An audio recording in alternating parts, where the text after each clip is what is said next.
In this video, I'm going to show you how to use YouTube Premium on multiple devices. So first are the streaming limits. So for videos, stream on multiple devices at the same time with no problem. But for music, YouTube Music can only stream on one device at a time. So if you start streaming music on a second device, the first one will stop and show an error. So for using the family plan, a YouTube Premium family plan supports up to 6 members in the same household. So each member gets individual access to premium features, and you can stream video and music on up to 4 devices at once per household. And the one device at a time rule for music still applies per person.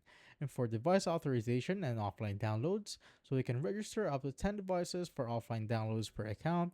And once you reach 11 devices, YouTube will automatically remove the oldest from the list, and you're allowed only 4 device swaps per year. After that, you'll need to contact YouTube support for more changes.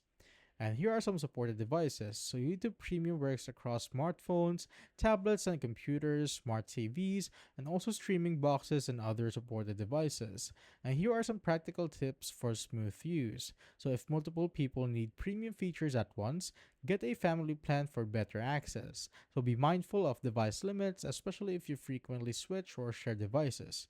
And to stream music simultaneously on different devices, each person needs their own premium or family member account. And that is basically it.